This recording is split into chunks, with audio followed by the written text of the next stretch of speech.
नमस्कार, आप देख रहे हैं इंद्रप्रस्थ न्यूज और मैं हूं मनोज। समाजवादी पार्टी छोड़ने के बाद यूपी के पूर्व मंत्री स्वामी प्रसाद मौर्य ने अपनी नई पार्टी बना ली। स्वामी की पार्टी का नाम है राष्ट्रीय शोषित समाज पार्टी। सवाल है कि यूपी की राजनीति में स्वामी प्रसाद मौर्य की पार्टी क्या अपनी जगह बना पाएगी और कोई प्रभावी असर दिखा पाएगी, या फिर राजनीतिक दलों की भीड़ में महज एक और राजनीतिक दल बनकर रह जाएगी। स्वामी प्रसाद मौर्य खुद अपनी इस पार्टी के राष्ट्रीय अध्यक्ष हैं। उनके पास करीब 4 दशक का लंबा राजनीतिक अनुभव है। वो पिछड़ी जातियों में कुशवाहा, शाक्य, सैनी, दांगी आदि समाज का नेतृत्व करने का दावा करते हैं। वो सपा छोड़कर आए हैं। इससे पहले वो भाजपा में थे और भाजपा की पिछली सरकार में मंत्री भी रहे। भाजपा से पहले वो बसपा में थे। इसके अलावा लोकदल, जनता दल के साथ भी रह चुके हैं। उनकी बेटी संघमित्रा मौर्य भाजपा में है और बदायूं से सांसद हैं। चुनाव 2024 से पहले बनी राष्ट्रीय शोषित समाज पार्टी के नाम से ही साफ है और स्वामी प्रसाद ने अपनी मंशा भी यही बताई है कि इस पार्टी के जरिए उनका लक्ष्य दलित शोषित समाज के हितों की रक्षा करनी है, उनके आवाज बननी है। लोकसभा चुनाव 2024 में इस पार्टी की भागीदारी और हिस्सेदारी क्या होगी, इसको किस तरह से स्वामी आगे बढ़ाएंगे, ये आगे पता चल जाएगा। लेकिन ये तय है कि स्वामी प्रसाद मौर्य उस राजनीतिक कड़ी को तो आगे जरूर बढ़ाएंगे जिस पर अनुप्रिया पटेल, ओम प्रकाश राजभर और संजय निषाद की पार्टी चलती आ रही है।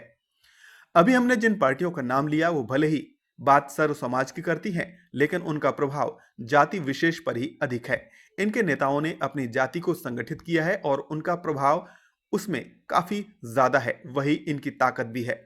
अकेले लड़कर इनका वजूद नहीं, लेकिन साथ मिलकर अपना और दूसरे दोनों का भला कर सकते हैं। अलग होकर ये अपना फायदा नहीं तो दूसरे का नुकसान भी जरूर कर सकते हैं। अनुभव और सियासत की समझ के मामले में स्वामी प्रसाद मौर्य किसी भी नेता से कम नहीं है, बल्कि ज्यादा ही है। कुशवाहा, मौर्य, शाक्य, सैनी समाज के भीतर उनकी अच्छी पकड़ है। उत्तर प्रदेश में इन जातियों की संख्या अच्छी खासी है। इन जातियों के संगठनों के आंकड़ों की माने तो ये जातियां यादव समाज की संख्या से भी ज्यादा ठहरती हैं। ये समाज राजनीतिक रूप से संगठित नहीं है, हालांकि इसका झुकाव भाजपा की तरफ ज्यादा दिखता है। इस समाज से बड़े राजनेताओं में यूपी की राजनीति में उप मुख्यमंत्री केशव प्रसाद मौर्य हैं तो खुद स्वामी प्रसाद मौर्य भी हैं। इनके अलावा जन अधिकार पार्टी के नेता बाबू सिंह कुशवाहा हैं तो महान दल वाले केशव देव मौर्य भी हैं। इसके अलावा भी कई बड़े चेहरे हैं।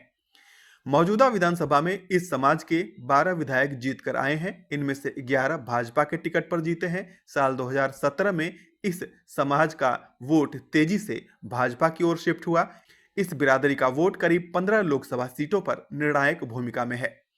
स्वामी प्रसाद मौर्य ये अच्छी तरह से जानते हैं कि अकेले उनकी राह आसान नहीं। यह भी कि भले ही वो जीतने की स्थिति में न हो, लेकिन कई सीटें ऐसी हैं जहां उनकी जाति के मतदाता बड़ी संख्या में हैं और वो हराने की भूमिका में खुद को जरूर देख सकते हैं। समाजवादी पार्टी को वो खुद छोड़कर आए हैं और समाजवादी पार्टी में रहते हुए उन्होंने रामचरितमानस और अन्य हिंदू देवी देवताओं को लेकर जैसी टिप्पणियां की, उससे उनका फिलहाल भाजपा का करीबी या सहयोगी बनना भी संभव नहीं दिखता।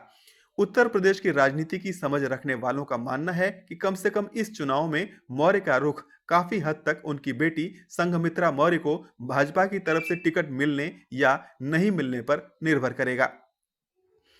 संघमित्रा मौर्य को भाजपा का टिकट मिलने की सूरत में स्वामी प्रसाद मौर्य समाजवादी पार्टी और उसके नेता अखिलेश यादव के पीडीए समीकरण को खारिज करते हुए दिखाई दे सकते हैं। वो अपने आप को बेटी संघमित्रा को जिताने तक ही सीमित रख सकते हैं और टिकट नहीं मिलने की सूरत में बेटी संघमित्रा को अपनी पार्टी से उम्मीदवार बना सकते हैं। साथ ही अपने प्रभाव वाले क्षेत्रों में कुछ कैंडिडेट उतारकर भाजपा और सपा दोनों की मुश्किलों को बढ़ा सकते हैं।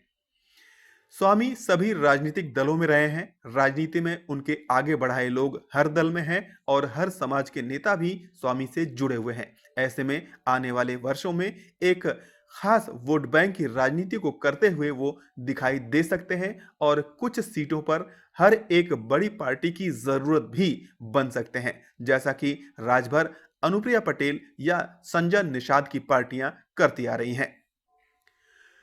इस रिपोर्ट में फिलहाल इतना ही। यह वीडियो आपको अच्छा लगा तो इसे लाइक और शेयर करें और इस चैनल को सब्सक्राइब करना न भूलें।